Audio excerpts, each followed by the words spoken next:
Okay, so we've stripped the majority of the car now. We're just working on some last suspension and brake stuff, and we're gonna go ahead and get ready to put on the engine hoist and get the engine, transmission, and transfer case all out in one, which is probably gonna be a lot more complicated than it sounds. We'll probably end up going to somewhere on the front of the engine and somewhere on the back of the engine, but we're still kind of figuring that out. Where's the best point on this VQ to pick it up? In terms of the interior, we ended up moving all the wiring harness and stripping most of it out, so it's really pretty clean now. Got the fuel tanks drained finally, fuel floater and fuel pump out, recovered. Most of the back is all cleaned up as well. So as soon as we get this engine out, we're going to go ahead and start chopping this thing apart and see what parts we can shed. So let's go and do this engine.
We ended up getting the engine out finally. It took a little bit. There was a few lines still connected. It seems like there always is that there's one thing or another that you haven't seen or you can't see, then you end up revealing when you try and pull it out. Otherwise, it went up really well. We got the transmission and the TC out all in one piece. It probably is easier this way rather than dropping the subframe and doing it on the lift. We'll definitely have a lot more to clean up in this. We're going to end up just stripping it completely, painting it, and then adding in what we need to with the new engine. So more for that to come. If we move back around over here, we got most of the other parts of the engine out. We ended up having to pull the ECU harness and take it out. It's just a lot easier to do it that way. The front dash is mostly gone. There's probably a few more parts of the AC conditioning system that we need to remove. The majority of the main harness and electrical has also been removed from the rear of the car. A lot of that will be reused. We'll just determine which is necessary when we get there. In terms of cutting, we started to cut off the majority of it. As you can see, it's now a convertible.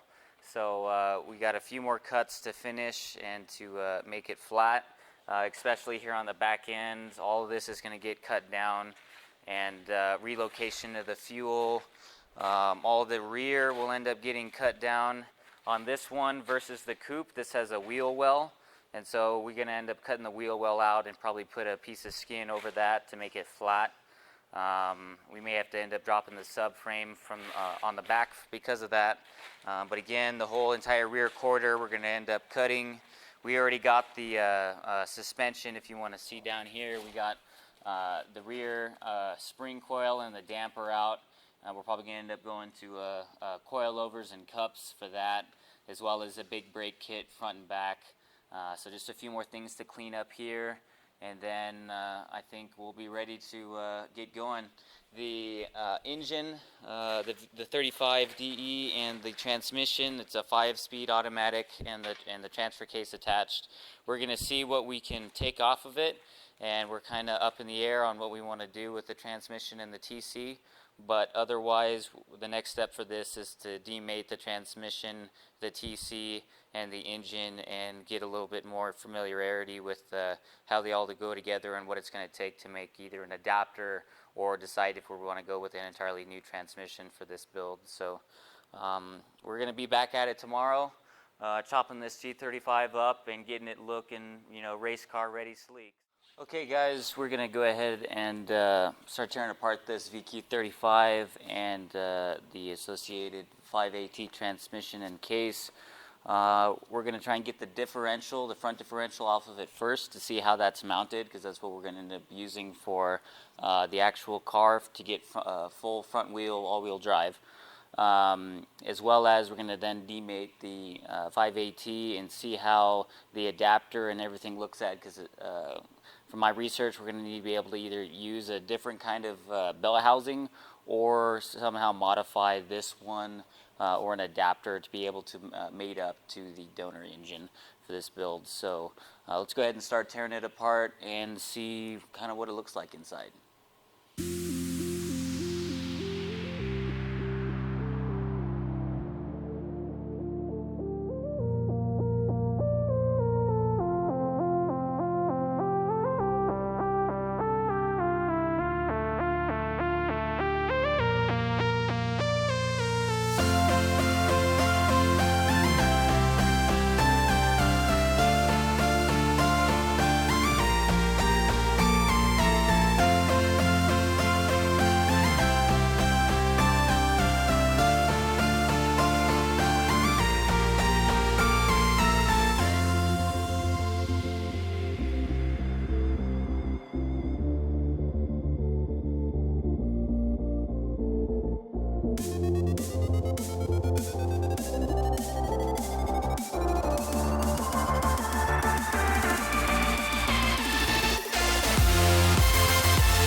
what's going on, guys?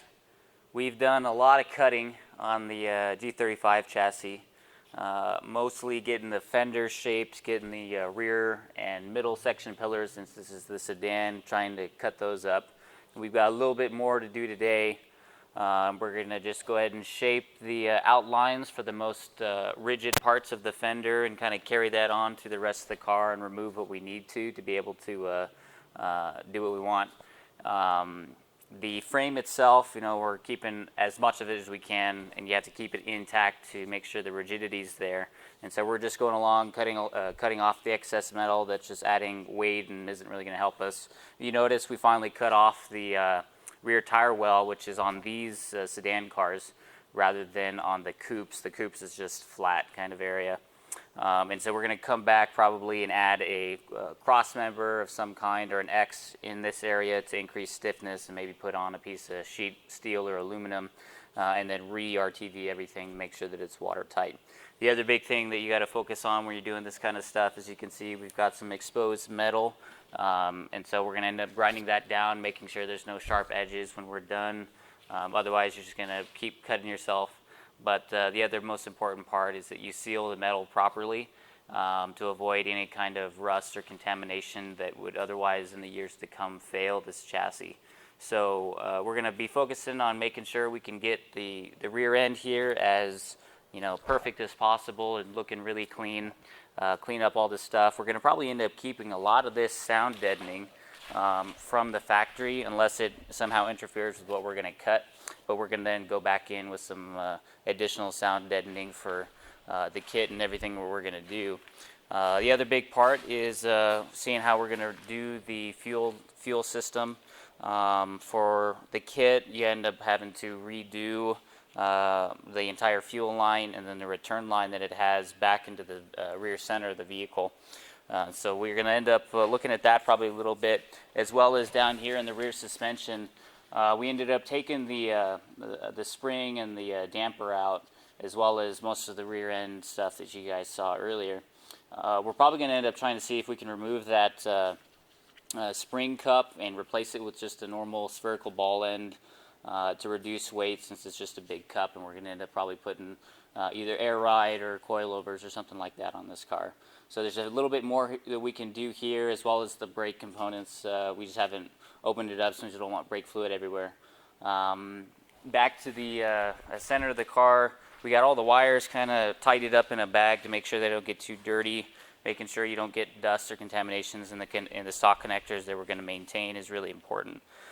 We may end up removing a bit more of the brackets. Again, we're trying to just strip this car as far down as we can reasonably and still maintain what we need to for the end result. And so we're going to have to kind of play around with what exactly we think we can. We may end up taking more out later, but it's always better to plan it out first rather than realize that you needed something. So I guess the other big one here, you can see this center A-pillar only for the sedans. We're going to end up trying to fold back down to get it flush with the system on both sides. And then finally up here on the window brace, the stock window brace is a little bit too high, so we're going to cut this down and meet it flush with the rest of the unibody frame. And then the actual window we're going to cut down. But before we do that, we're going to remove as much as the AC and other things to make sure they don't get dirty, and put down some plastic and other stuff, because otherwise you're just going to get a bunch of metal shavings. And we already got some here, but we're going to clean that up. And then finally onto the engine bay. You guys saw us take the engine out and remove the majority of the lines and electrical lines, brake lines, power steering, and so forth. We still got the power steering rack itself in here and some of the residual AC and electronics. But the plan now is to see if we want to actually remove this center firewall area to bring an engine back further in the chassis. We may end up doing that later. That's kind of on the decision block right now to see if that's going to be a good course of action for us. I do like the ability that it separates at least the old battery compartment or electronics compartment and the brake booster and valve area away from the engine, as well as you could separate it with gold tape or some kind of other heat resistant stuff to make sure you try and manage your heat, since that's going to be the biggest problem for just about any performance car. Otherwise, we're just, you know, humming right along, cutting this car up to make it as light as possible. It's so light now on the rear end that two guys can pick it up, and we're trying to cut down the front end as well, since this is still going to be a front end drive car. We want to try and redistribute as much as the weight that came stock to the rear end, since these cars were very well known for their performance capabilities, their tuned chassis, and they're, you know, pretty close to 50-50 weight distribution, at least on the coupe. So stay tuned, and let's go ahead and cut this car just completely apart.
So we ended up finally finishing up cleaning the roll cage for the car.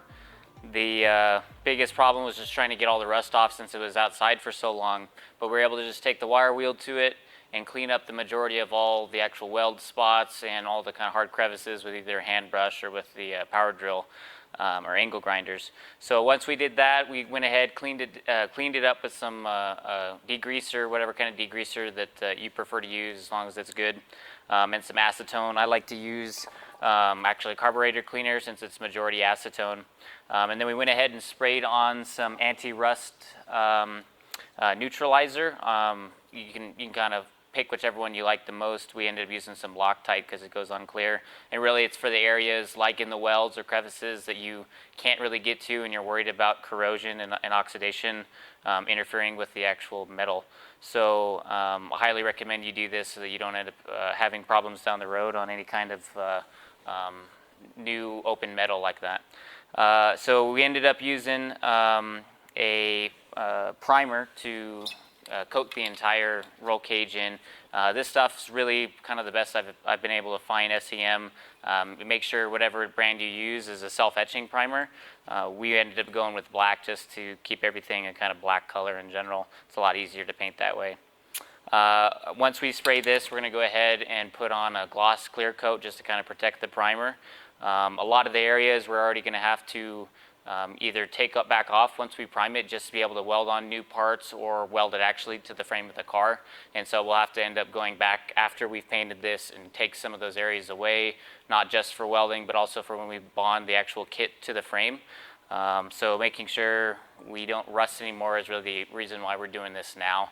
So let's go ahead and get this cage painted, and then maybe we'll be able to get the cage on the car tonight.